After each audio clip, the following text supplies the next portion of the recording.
జై గురుదేవ్. ఓం శ్రీ సాయిరామ్. అనంత ప్రేమ స్వరూపులారా, నిన్న మీరు గురు సందేశంలో మనసు అంతరంగం అనే అంశాన్ని గురించి తెలుసుకున్నారు. అంతకుముందు అంతా మనసు సృష్టి అనే విషయాన్ని గురించి విన్నారు. ఈ రెండు అంశాలు చాలా కీలకమైనవి. విశ్వం అంతా కూడా మనసు ద్వారానే ఆవిర్భవించింది. ఒక వ్యక్తికి సంబంధించినటువంటి మనసును వెస్ట్ మేధస్సు అనుకుంటే, విశ్వం మొత్తానికి సంబంధించినటువంటి అనేక వెస్ట్ మేధస్సుల సమూహాన్ని సమిష్టి మేధస్సు అంటారు. విశ్వం అంతా కూడా ఈ వెస్టి సమిష్టి మేధస్సుల ద్వారా ఆవిర్భవిస్తుంది. ముందు ఒక సంకల్పం తయారవుతుంది, అది తర్వాత కార్యరూపం దాలుస్తుంది. సంకల్పం కరిగిపోయేంత వరకు ఆ వస్తువు తప్పనిసరిగా కొనసాగుతుంది. సంకల్పం కరిగిపోయిన తర్వాత ఆ వస్తువు యొక్క అవసరం లేదు కాబట్టి అది విచ్ఛిన్నమై విచ్ఛేదనమై పంచభూతాల్లో కలిసిపోతూ ఉంటుంది. ఈ విధంగా పాత ఆకారాలు వస్తువులు కరిగిపోతూ ఉంటాయి, క్రొత్త ఆకారాలు వస్తువులు తయారవుతూ ఉంటాయి. ఇది నిరంతరం జరిగేటటువంటి పరిణామం. దీన్ని ఎవరు ఆపే ప్రసక్తి లేదు. ఆటోమేటిక్గా యాదృచ్ఛికంగా సునాయాసంగా జరిగిపోతూ ఉంటుంది. ఒక మాటలో చెప్పాలంటే, మనసు లేకపోతే విశ్వమే లేదు. భౌతిక జగత్తు ఆవిర్భవించడంలో మనసు కీలక పాత్ర పోషిస్తుంది. మానవ జీవితం కూడా అందుకు భిన్నమేమీ కాదు కదా. మానవ జీవితం, మానవ శరీరం ఆవిర్భవించడానికి మూల కారణం ఏంటి? వెస్ట్ మేధస్సే, సూక్ష్మ శరీరమే, జీవుడే, అంతఃకరణాలే.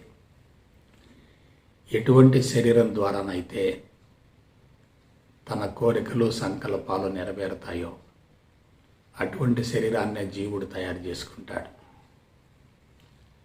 సంకల్పాలు నెరవేరాయి అనుకోండి, ఆ తర్వాత జీవుడు కొంతకాలం కొనసాగుతాడు, భౌతిక దేహాన్ని వదిలేస్తాడు. దేహంలో జీవుడు లేడు కాబట్టి దేహం విచ్ఛిన్నమై విచ్ఛేదనమై పంచభూతాల్లో కలిసిపోతూ ఉంటుంది. సో విశ్వంలో జరిగేటటువంటి పరిణామం మొత్తం కూడా మనసు ద్వారానే జరుగుతుంది. మరొక మాటలో చెప్పాలంటే, మనసు లేనిది, మనసు కానిది, మనసుకు భిన్నమైనది, మనసుకు వేరైనది, మనసుకు అతీతమైనది మరొకటి లేదు. భగవంతుడు ఎంతవరకు వ్యాపించి ఉంటాడో అంతవరకు మనసు ఉంటుంది. విశ్వం ఎంతవరకు వ్యాపించి ఉంటుందో అంతవరకు మనసు ఉంటుంది. ఆలోచనలు ఎంతవరకు వ్యాపించి ఉంటాయో అంతవరకు మనసు ఉంటుంది. సమాచారం ఎంతవరకు విస్తరించి ఉంటుందో అంతవరకు మనసు ఉంటుంది. ప్రజ్ఞ ఎంతవరకు విస్తరించి ఉంటుందో అంతవరకు కూడా మనసు ఉంటుంది. కాబట్టి విశ్వం అంతా కూడా మనసుమయమే. మనసే విశ్వాన్ని నడిపిస్తుంది. మనకి స్థూలంగా భౌతిక జగత్తు కనిపిస్తూ ఉంటుంది, కానీ దాని వెనుక తప్పనిసరిగా సూక్ష్మమైనటువంటి మనసు ఉంటుంది. అదేవిధంగా మానవ జీవితాన్ని తీసుకోండి. మనం ప్రపంచంలో చూసేదంతా కూడా బాహ్య ప్రపంచంలోనిది కాదు, అది మన అంతరంగమే. అంతరంగంలో ఏది ఉంటే బాహ్య ప్రపంచంలో అది కనపడుతుంది. అంతరంగంలో లేదనుకోండి, బాహ్య ప్రపంచంలో అది ఉన్నా సరే మనకు కనిపించే ప్రసక్తే లేదు. ఒక చోట ఒక సంఘటన జరిగిందనుకోండి, దానిని 10 మంది చూస్తారు. 10 మంది 10 రకాలుగా స్పందిస్తూ ఉంటారు. వాస్తవానికి సంఘటన ఒకటే కదా, మరి 10 మంది 10 రకాలుగా ఎందుకు స్పందిస్తున్నారు? అందుకు మూల కారణం వారి వారి అంతరంగ సంస్కారాల స్వభావాన్ని బట్టి వారు ఆ విధంగా స్పందిస్తూ ఉంటారు. జ్ఞానికి అజ్ఞానికి వ్యత్యాసం ఏంటి? అజ్ఞాని ప్రపంచాన్ని తనకు అనుకూలంగా మార్చుకోవాలనుకుంటాడు. జ్ఞాని ప్రపంచాన్ని మానసికంగా వదిలేసి అంతరంగ సంస్కారాల స్వభావాన్ని మార్చుకునే ప్రయత్నం చేస్తాడు. అంతరంగం చెడు సంస్కారాలతో కూడి ఉంటే మనసు కుంచుకొని ఉంటుంది, ఘర్షణ వైఖరితో ఉంటుంది, చుట్టూ జరిగేటటువంటి అంశాల పట్ల చర్య ప్రతిచర్య ఉంటాయి. అదే మనసు వికసించే కొలది, విస్తరించే కొలది ఘర్షణ వైఖరి తగ్గుతూ ఉంటుంది, సూక్ష్మత్వం పెరుగుతూ ఉంటుంది, చుట్టూ జరిగేటటువంటి విషయాల పట్ల ఎటువంటి చర్య ప్రతిచర్యలు ఉండవు. కాబట్టి ఆధ్యాత్మిక రహస్యం తెలిసిందా? ఆధ్యాత్మికత అంటే ఆత్మ విజ్ఞాన శాస్త్రం, సైంటిఫిక్ సెల్ఫ్ నాలెడ్జ్. నీ గురించి నువ్వు తెలుసుకోవటమే, నీలోనికి నువ్వు పయనించడమే, నీ గురించి నువ్వు ఆలోచించుకోవటమే, నీ లోపాలను నువ్వు సాధించుకోవటమే, నీ బలహీనతలను సమూలంగా కరిగించుకోవటమే, నీ జీవితాన్ని గురించి అన్ని కోణాల నుంచి లోతుగా అధ్యయనం చేయటమే.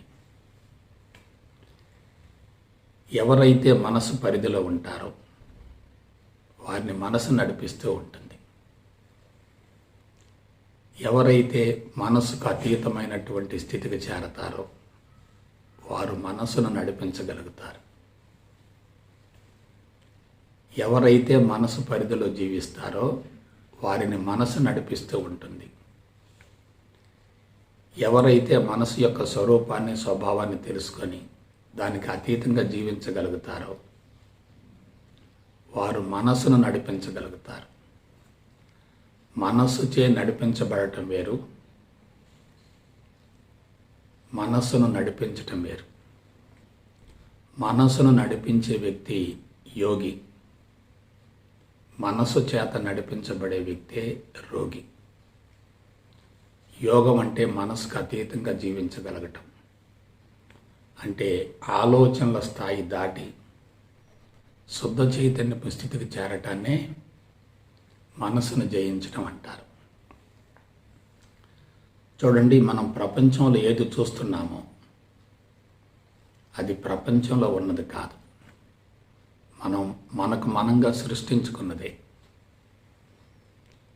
మన అంతరంగంలో ఉన్నటువంటి సంస్కారాల్లో కొన్ని పరిపక్వం చెందుతూ ఉంటాయి, పరిణతి చెందుతూ ఉంటాయి. పరిణతి చెందినప్పుడు పంచజ్ఞానేంద్రియాలు చైతన్యవంతమవుతాయి.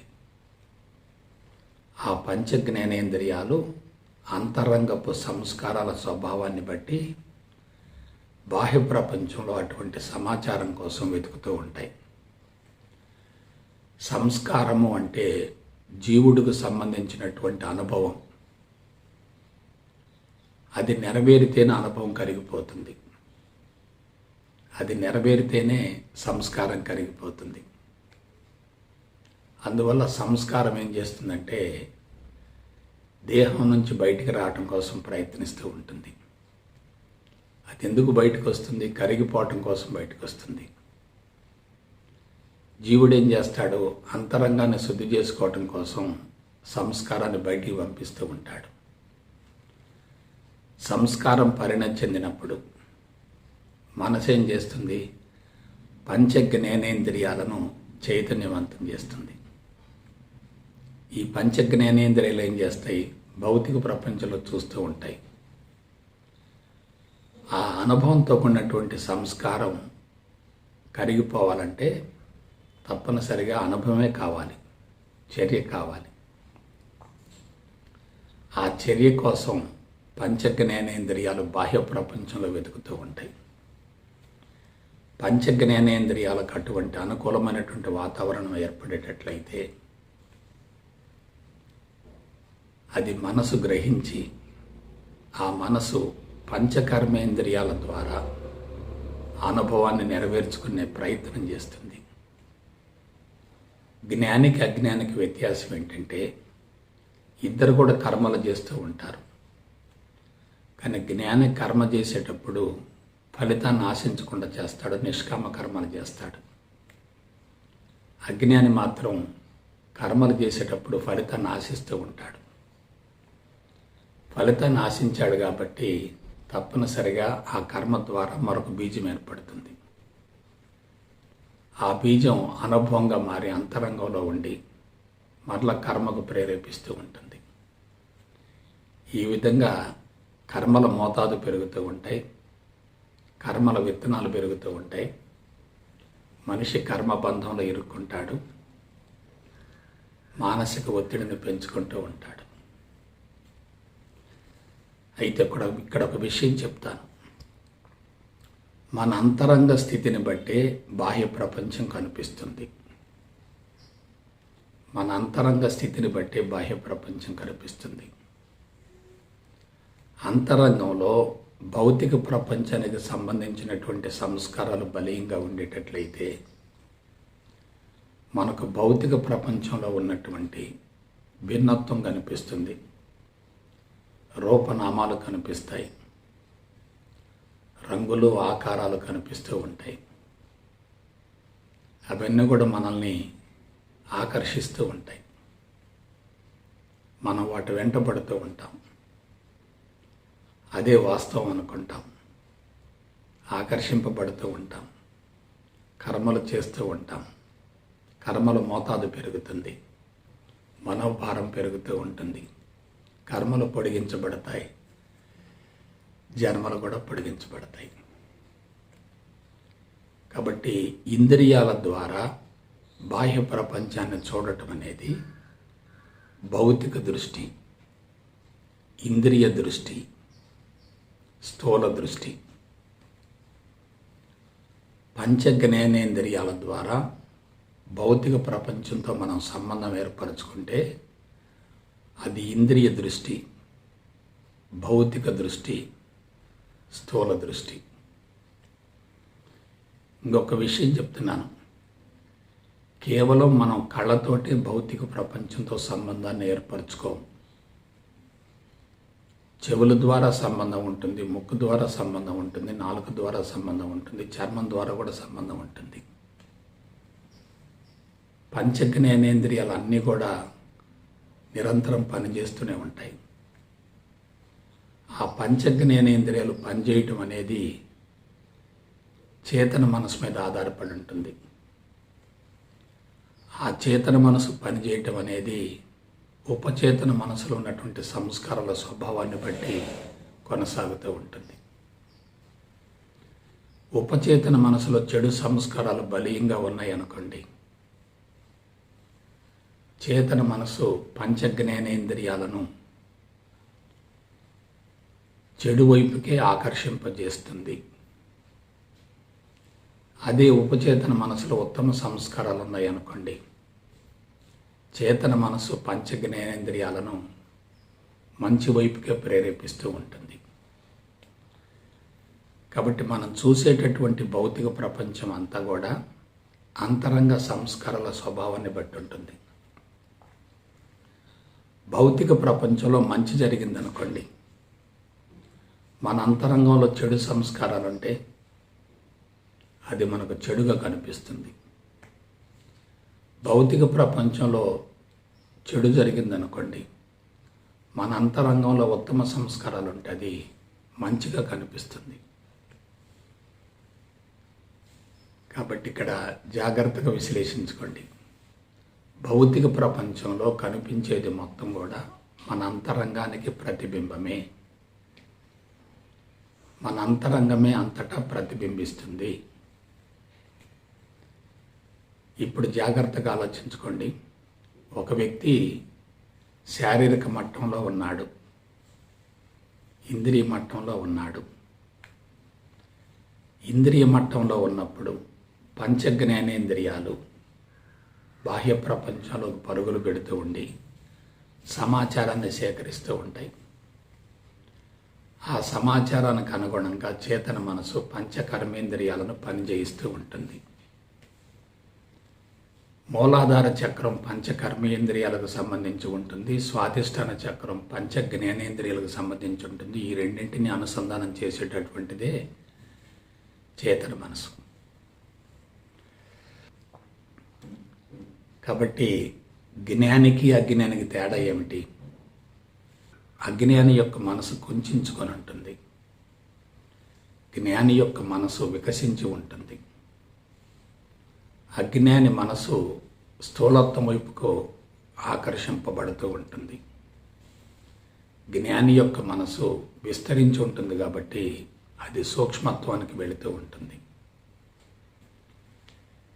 కాబట్టి ఎవరైతే శారీరక ఇంద్రియ మట్టాల పరిధులలో ఉంటారో, మూలాధార చక్రం స్వాధిష్టాన చక్రం పరిధులలో ఉంటారో, అన్నమయ కోశం ప్రాణమయ కోశం పరిధులలో ఉంటారో వాళ్ళ మనసు కుంచుకొని ఉంటుంది. భౌతిక ప్రపంచం వైపుకి విపరీతంగా ఆకర్షింపబడుతూ ఉంటుంది. భౌతిక ప్రపంచంలో శరీరాన్ని ఇంద్రియాన్ని సంతృప్తిపరిచేటటువంటి సమాచారాన్ని సేకరిస్తూ ఉంటే ఆ విధంగా కర్మలు జరుగుతూ ఉంటాయి. కాబట్టి శారీరక మట్టం ఇంద్రియ మట్టం రెండు కూడా చైతన్యవంతంగా ఉన్నాయంటే మనిషిలో చెడు సంస్కారాల మోతాదు ఎక్కువగా ఉందని భావించుకోవాలి. దాన్ని స్థూల దృష్టి అంటారు, భౌతిక దృష్టి అంటారు, ఇంద్రియ దృష్టి అంటారు. కేవలం కళ్ళతోటే చూడటం కాదు. 5 జ్ఞానేంద్రియాలు చేతన మనసుతో అనుసంధానమై ఉంటాయి కాబట్టి చేతన మనసే జ్ఞానేంద్రియాల ద్వారా బాహ్య ప్రపంచాన్ని చూస్తూ ఉంటుంది. అందుకే జ్ఞానేంద్రియాలు 6 అని ఉదహరిస్తూ ఉంటారు. ఏమిటి 6? 5 పంచ జ్ఞానేంద్రియాలు, 6వది చేతన మనసు అవుతుంది. కాబట్టి మనం చూసేది మొత్తం కూడా జ్ఞానేంద్రియాల ద్వారా చూసేది కాదు.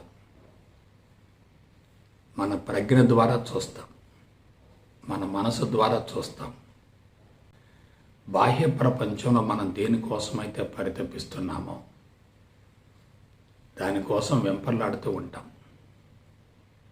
అది కనిపించగానే కావాలని చెప్పి దానికోసం ఆరాటపడుతూ ఉంటాం. ఈ కావాలి వద్దు అనేటటువంటి విషయ పరిజ్ఞానం దేని ద్వారా వస్తుంది? మనసు ద్వారానే వస్తుంది. కాబట్టి స్థూల దృష్టి, భౌతిక దృష్టి, ఇంద్రియ దృష్టి అనేది మనిషి యొక్క ప్రాథమిక స్థాయిలో ఉండేది. అటువంటి వ్యక్తులు ప్రపంచం కోసం, ప్రాపంచిక విషయవాంఛల కోసం విపరీతంగా వెంపర్లాడుతూ ఉంటారు. వాటి కోసం ఆరాటపడుతూ ఉంటారు.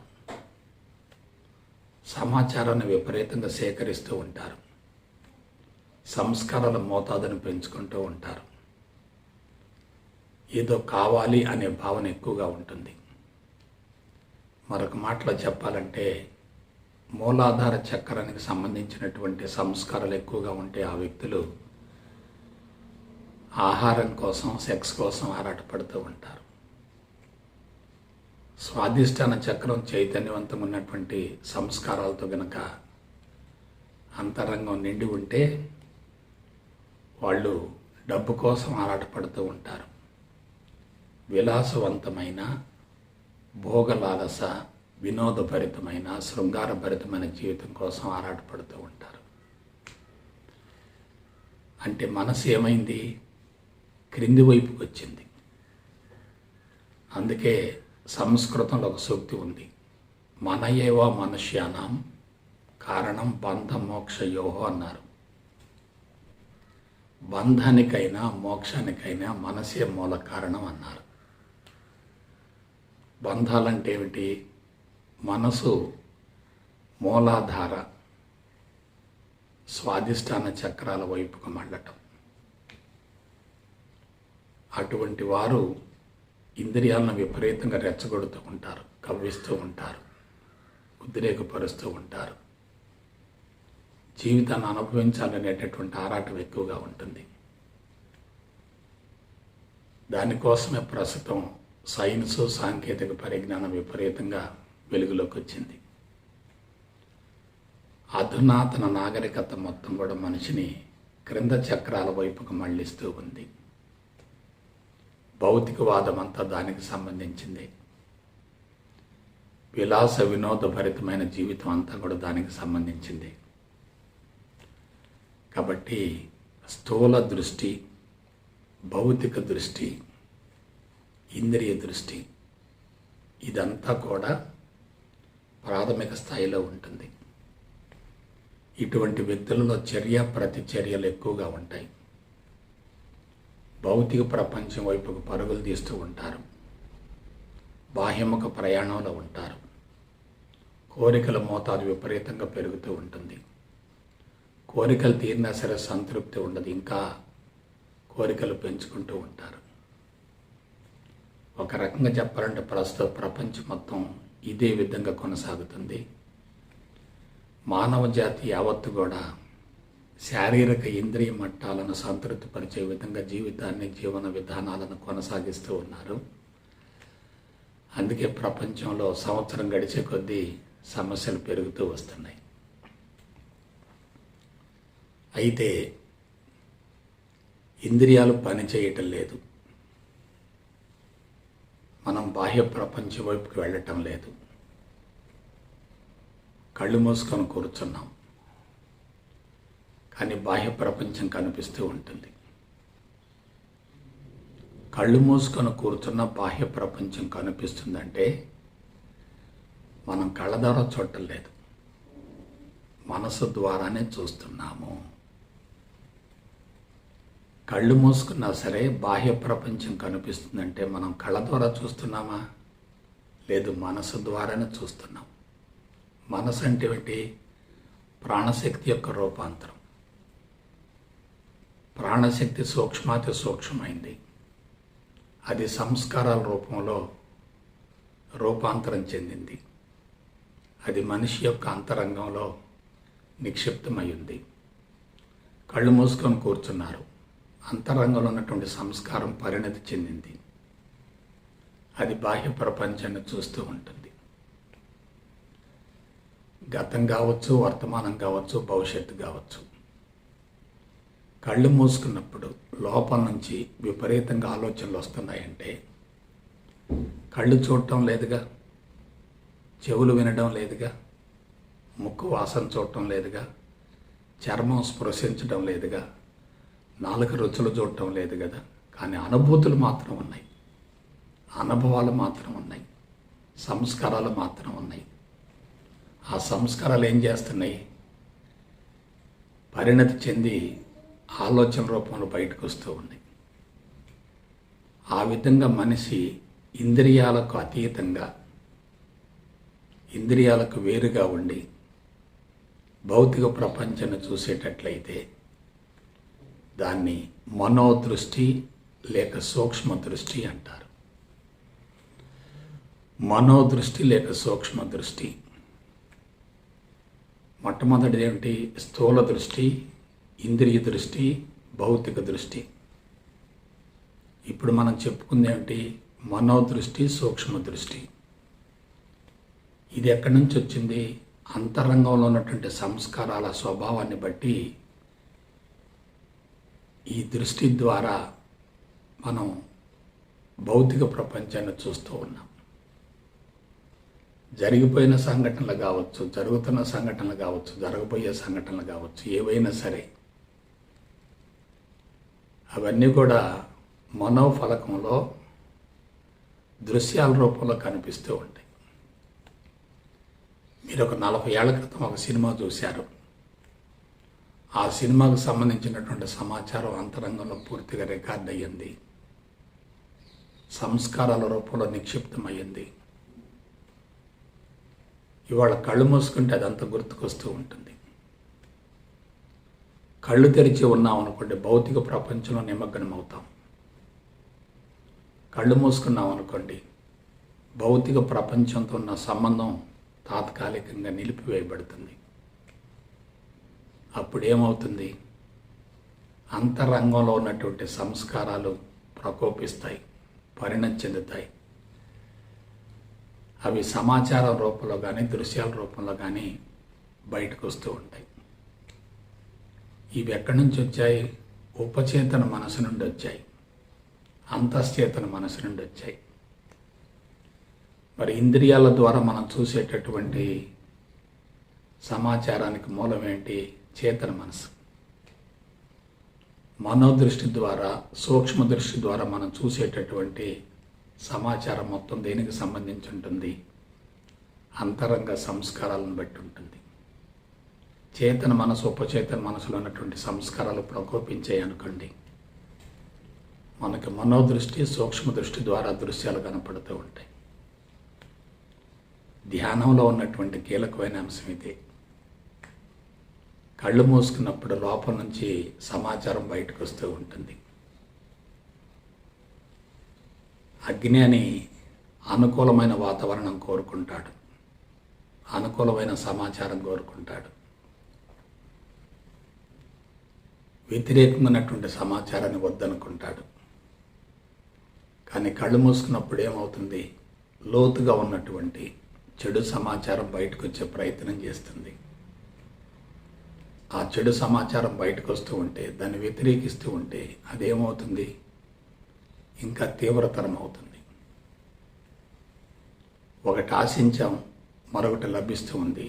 అక్కడే కురుక్షేత్ర సంగ్రామం జరుగుతుంది. ఎప్పుడైతే మనం ఒకటి ఆశించి మరొక దాన్ని పొందుతూ ఉంటామో, ఆశించింది లభించినప్పుడు అసంతృప్తి ఉంటుంది. వద్దనుకుంది లభిస్తున్నప్పుడు దాని పట్ల వ్యతిరేకత ఉంటుంది. ఈ రెండింటి వల్ల శక్తి విపరీతంగా ఖర్చు అవుతుంది. అందుకే ధ్యానం చేసేవాళ్ళు మీరు చాలామందిని గమనించండి. కొంతమంది పరధ్యానానికి వెళుతూ ఉంటారు, కొంతమంది నిద్రమత్తుకు వెళుతూ ఉంటారు, కొంతమంది ఎక్కువసేపు ధ్యానంలో కూర్చున్నందువల్ల శక్తిని విపరీతంగా కోల్పోతూ ఉంటారు. ముఖం నల్లబడుతుంది, కళ్ళ దప్పుతుంది, జుట్టు రాలిపోతుంది, జ్ఞాపకశక్తి తగ్గుతుంది, ఏకాగ్రత తగ్గుతుంది, లైంగిక పటుత్వం తగ్గుతుంది, శారీరక దృఢత్వం కూడా తగ్గిపోతుంది. కారణం ఏమిటి? ధ్యానం ద్వారా ఉపయోగం జరగాలి కదా, కానీ అది జరగటలే.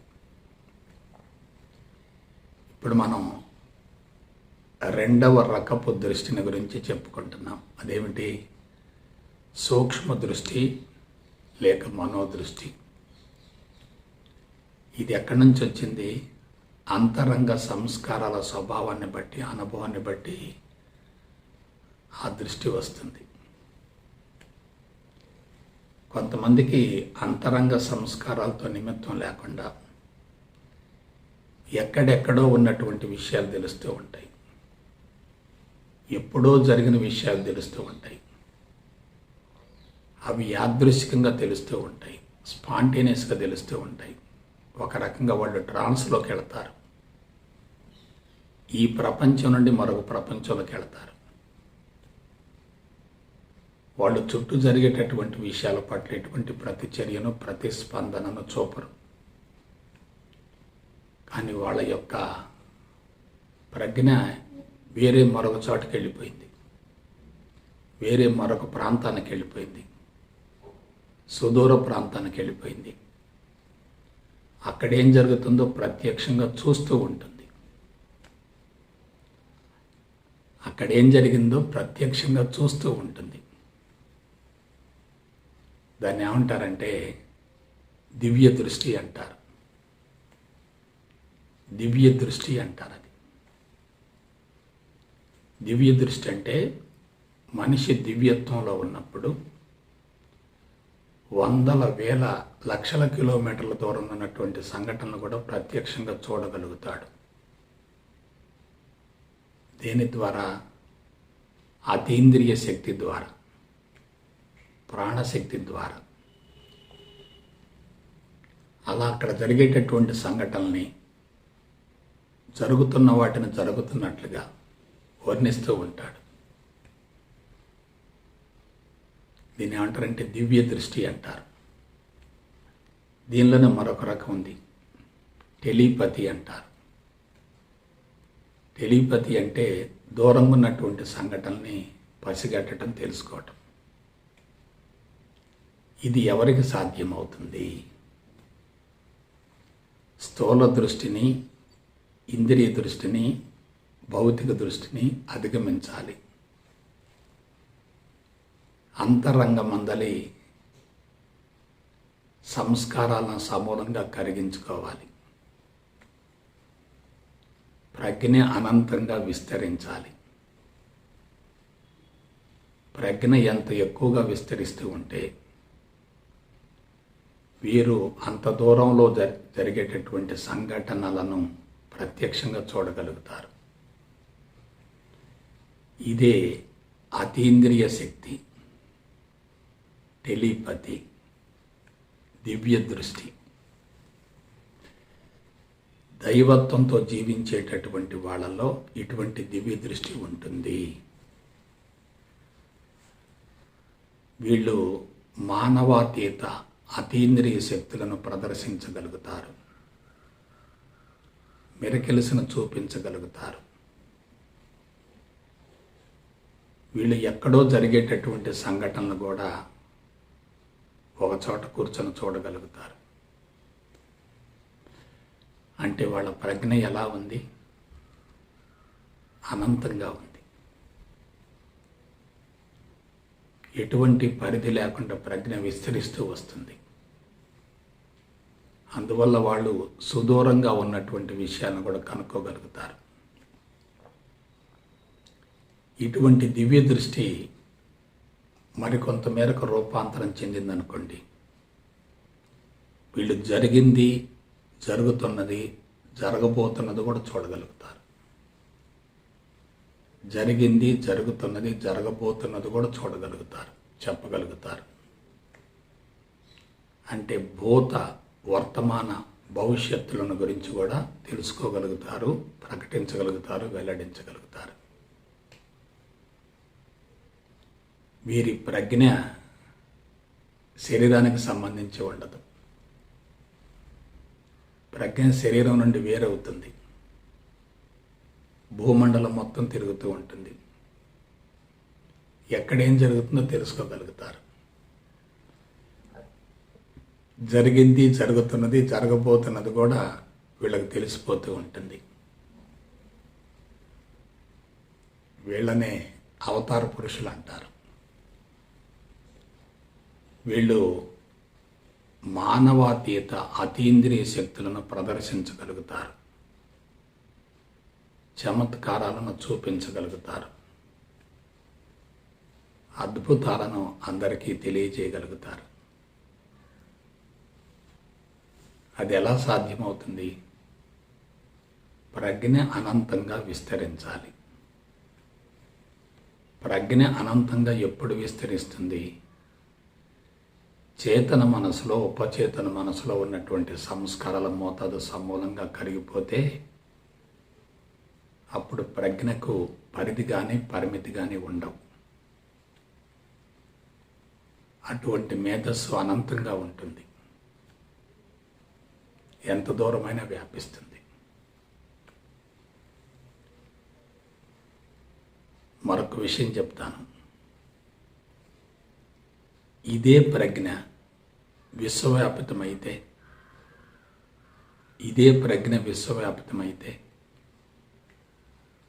ఏం జరుగుతుంది?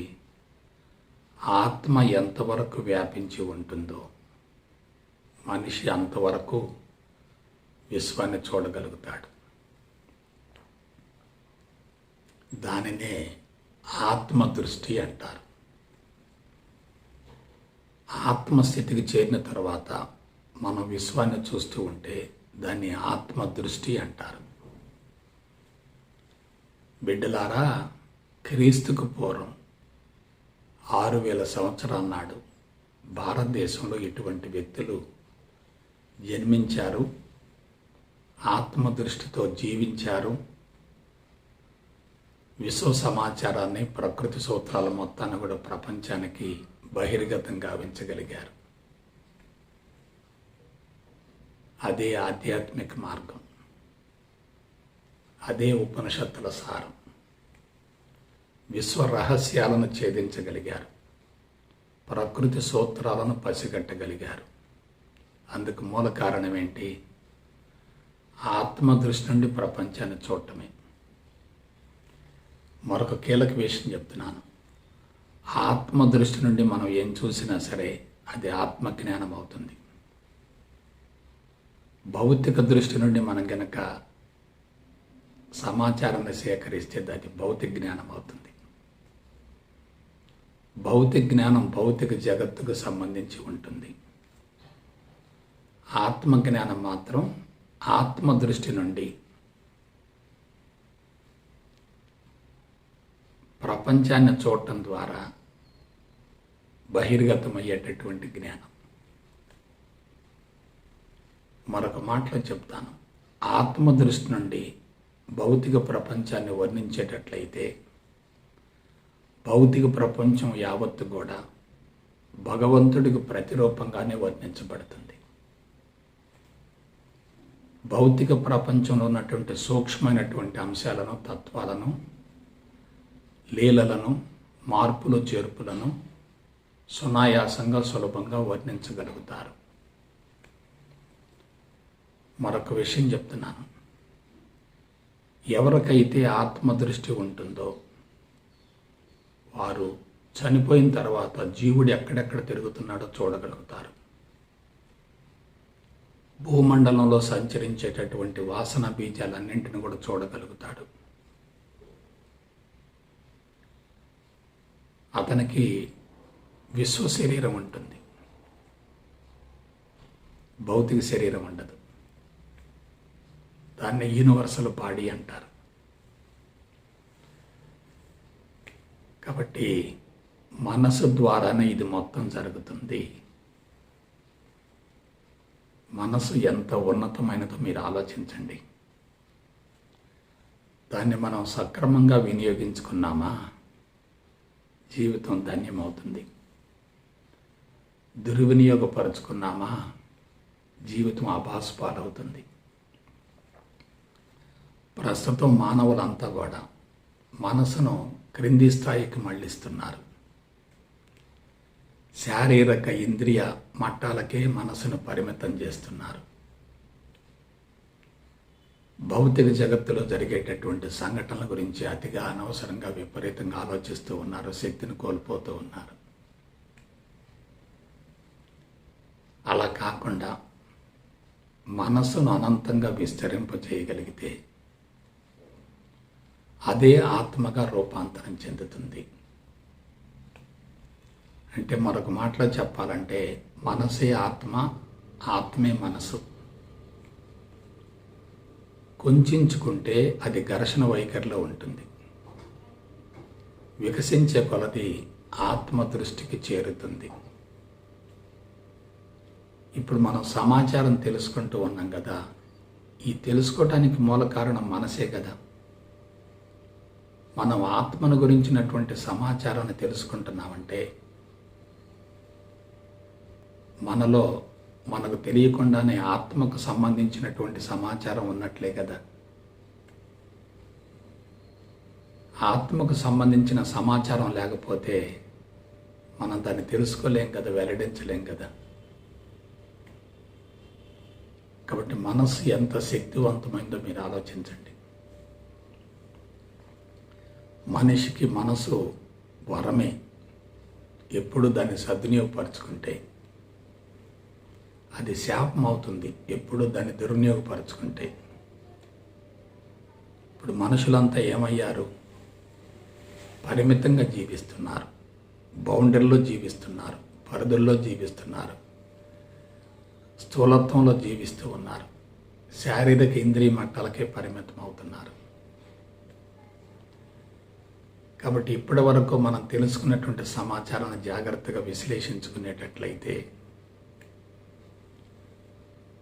మనస్సును వికసింపజేసే కొలది మనిషి మహోన్నతంగా తయారవుతాడు, అవతార పురుషుడిగా వెలుగొందుతాడు. ఎవరైతే స్వయం కృషి ద్వారా ఈ స్థాయికి చేరతారో వాళ్ళని ఋషులు అంటారు. ఋషులంటే పరిపూర్ణులు, త్రికాలజ్ఞులు, సర్వజ్ఞులు, సత్యదర్శకులు. కొంతమందికి పుట్టుకతోనే అంతరంగంలో సంస్కారాలు పూర్తిగా ఖాళీ అయి ఒక వినూత్నమైనటువంటి స్థితిలో జీవితాన్ని ప్రారంభించి అద్భుతాలను, చమత్కారాలను, మిరకిల్స్ను ప్రదర్శిస్తూ కోట్లాది మందిని సమ్మోహితం చేస్తూ ఉంటారు. అటువంటి వాళ్ళు ఆత్మదృష్టి నుండి ప్రపంచాన్ని చూస్తూ ఉంటారు. ఆత్మదృష్టి నుండి ప్రపంచాన్ని చూస్తే అది అంతరాత్మ అవుతుంది. ఆత్మస్థితి నుండి మాట్లాడితే అది అంతర్వాణి అవుతుంది. ఆత్మస్థితి నుండి పనులు చేసేటట్లయితే అది అంతర్యామి అవుతుంది. కాబట్టి ఆత్మదృష్టి నుండి, అంతర్యామి నుండి, అంతరాత్మ నుండి, అంతర్వాణి నుండి కార్యక్రమాలను కొనసాగించేటటువంటి వాళ్ళు సాక్షాత్తు భగవత్ స్వరూపులే, భగవంతుడి స్థితిలో జీవించేవారి. అటువంటి అవకాశం ఒక్క మానవుడికే లభిస్తుంది. భూమండలంలో ఏ ఇతర జాతికి అటువంటి అవకాశం లేనే లేదు. ఎందువలన మానవుడి మేధస్సు సంక్లిష్టంగా ఉంది. ఇతర జంతువులలో మానసిక పరిధి అత్యంత స్వల్పంగా ఉంటుంది, పరిమితంగా ఉంటుంది. ఎవరికైతే అంతరంగం సమూలంగా శుద్ధి అవుతుందో వాళ్ళ ప్రజ్ఞ అనంతంగా విస్తరిస్తూ ఉంటుంది. ఎవరికైతే అంతరంగం కుంచుకుంటుందో, మానసిక పరిధి పరిమితంగా ఉంటుందో వాళ్ళు భౌతిక ప్రపంచం కోసం వెంపర్లాడుతూ ఉంటారు. ప్రాపంచిక విషయవాంఛల కోసం ఆరాటపడుతూ ఉంటారు. వాటిని పొందుతూ సంతృప్తి పడుతూ ఉంటారు. కోరికలు తీర్చుకోవటం కోసం ఆరాటపడుతూ ఉంటారు. కోరికలు తీరాయి అనుకోండి, మళ్ళా కొన్ని కోరికలు పెరుగుతూ ఉంటాయి. ఏదో ఒక దశలో కోరికలు తీరలేదనుకోండి, తీవ్రమైన అసంతృప్తి కలుగుతుంది. ఆ అసంతృప్తి వల్ల మనిషి ఇంకా ప్రపంచం వైపుకి ఎక్కువగా ఆకర్షింపబడుతూ ఉంటాడు. కాబట్టి బిడ్డలారా, మనసును గురించి తెలుసుకుంటే మనిషి మాధవుడవుతాడు, అవతార పురుషుడవుతాడు.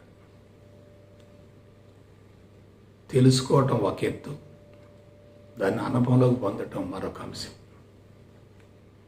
తెలుసుకోవటంలో స్పష్టత ఉంటే తప్పనిసరిగా అనుభవం వస్తుంది. తెలుసుకోవటంలో గనక అయోమయ పరిస్థితి, గజిబిజి, గందరగోళం ఉంటే సత్ఫలితం రాకపోగా దుష్ఫలితం వస్తుంది. అయితే ఇటువంటి ఆత్మదృష్టిని పొందటానికి మార్గం ఏమిటి? ఇటువంటి ఆత్మదృష్టిని పొందటానికి మార్గం ఏమిటి? ఎలా పొందవచ్చు? దానికి ఒకే ఒక పాశుపతాస్త్రం, పరిపూర్ణ అద్వైత బ్రహ్మజ్ఞానం. పరిపూర్ణ అద్వైత బ్రహ్మజ్ఞానం. పరిపూర్ణ అద్వైత బ్రహ్మజ్ఞానం ద్వారా మనసును వికసింపజేయవచ్చు, ద్వంద్వాలను కరిగించవచ్చు, ద్వంద్వాలకు అతీతమైన జీవితాన్ని గడపచ్చు. ద్వంద్వాలకు లోబడి జీవించడం కాదు, ద్వంద్వాల మధ్య ఘర్షణ పడటం కాదు, ద్వంద్వాలను జయించటం కాదు, ద్వంద్వాలను వదిలివేయగలగాలి. జాగ్రత్తగా విశ్లేషించుకోండి. ద్వంద్వాలు ఉన్నంత వరకు మనసు చైతన్యవంతంగా ఉంటుంది, ఆత్మదృష్టి కలిగే ప్రసక్తే లేదు. ద్వంద్వాలు కరిగిపోయాయి అనుకోండి, మనసు ఖాళీ అవుతుంది కదా, దానినే సన్యాసం అంటారు. మనసు ఖాళీ అయిందనుకోండి, ప్రజ్ఞ ఏమవుతుంది? అనంతంగా విస్తరిస్తుంది. శరీరం ఏమవుతుంది? స్థూల శరీరం విశ్వ శరీరంగా రూపాంతరం చెందుతుంది. ఎప్పుడైతే స్థూల శరీరం విశ్వ శరీరంగా రూపాంతరం చెందుతుందో అప్పుడు ఆ విశ్వ శరీరం ప్రపంచాన్ని చూసినప్పుడు అదే ఆత్మదృష్టి అవుతుంది. క్రీస్తుకు పూర్వం 6000 సంవత్సరాల నాడు ఋషులు ఇటువంటి స్థితిలో జీవించారు. వాళ్ళ యొక్క వారసత్వం, వాళ్ళ యొక్క అనుభవం, వాళ్ళు అందించినటువంటి పవిత్రమైనటువంటి సమాచారం ఇప్పుడు మనకు లభిస్తుంది. మనం ఏం చేయాలి? వాళ్ళు ఎటువంటి జీవితాన్ని కొనసాగించారో, ఎలా జీవితాన్ని కొనసాగించారో, ఎలా ఆ స్థితికి చేరారో మనం శాస్త్రయుక్తంగా తెలుసుకొని దానిని అనుసరించగలగాలి, దాన్ని పాటించగలగాలి. అదే అసలు సిసలైనటువంటి సాధన అవుతుంది. విశ్వ శరీరం ఉన్నటువంటి వ్యక్తి భౌతిక శరీరాన్ని గురించి ఆలోచించడం, అసలు ఆలోచించవలసిన అవసరం కూడా లేదు. అటువంటి వ్యక్తులు అంతిమంగా భౌతిక శరీరాన్ని తమ ఇచ్చ ప్రకారమే త్యాగం చేస్తారు, వదిలేస్తారు. లోక కళ్యాణం కోసమే మరొక దేహాన్ని ఎన్నుకుంటారు. ఆ విధంగా వాళ్ళు తమ ఇచ్చ ప్రకారం దేహాలను మారుస్తూ ఉంటారు. తమ అవసరార్థమే దేహాన్ని ఎన్నుకుంటూ ఉంటారు. అటువంటి వారే విశ్వ విజేతలు, విశ్వపు యజమానులు, విశ్వానికి రారాజులు, విశ్వానికి చక్రవర్తులు. అటువంటి స్థితికి చేరే అవకాశం ఉన్నటువంటి ఒకే ఒక జాతి మానవ జాతి. అందుకు మనం ఏం చేయాలి? శాస్త్రయుక్తమైనటువంటి సమాచారాన్ని సేకరించాలి. ఆ సమాచారానికి అనుగుణంగా క్రమం తప్పకుండా సాధన కొనసాగిస్తూ ఉండాలి. సాధన అంటే చేయటం కాదు, తెలుసుకున్న సమాచారాన్ని నిరంతరం మననం చేసుకుంటూ ఉండాలి, విశ్లేషించుకుంటూ ఉండాలి, విచారణ చేస్తూ ఉండాలి. ఎప్పుడైతే ద్వంద్వాలు కరిగిపోయాయో మనిషిక శరీరమే లేదనే భావన కలుగుతుంది. నేను అనేటటువంటి ఆత్మ శరీరం నుండి వేరవుతుంది, విశ్వంలో ఉన్నటువంటి ఆత్మతో అనుసంధానం అవుతుంది.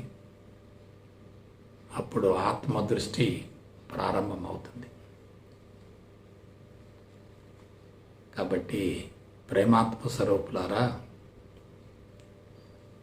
మనసు ఎంత గొప్పదో అంత చెడ్డది. మనసు ఎంత అవసరమో అంత ప్రమాదం. మనం దాన్ని జాగ్రత్తగా ఉపయోగించుకోవాలి. కత్తికి పదునుంటుంది, దాన్ని మనం మన అవసరాన్ని బట్టి వాడుకుంటూ ఉండాలి. దాన్ని దుర్వినియోగపరిస్తే మనకు ప్రమాదం, సద్వినియోగపరిస్తే మనకు ఆనందం. కాబట్టి ఆత్మజ్ఞానాన్ని ఆలంబనంగా చేసుకొని మనసును స్వాధీనపరుచుకొని జయించి ఆత్మదృష్టి ద్వారా విశ్వదర్శనం గావించుకోవటంలో మీ వంతు ప్రయత్నం చేస్తారని మనస వాచ కర్మణ కోరుకుంటూ సెలవు తీసుకుంటా. జై గురుదేవ్, జై గురుదేవ్, జై గురుదేవ్.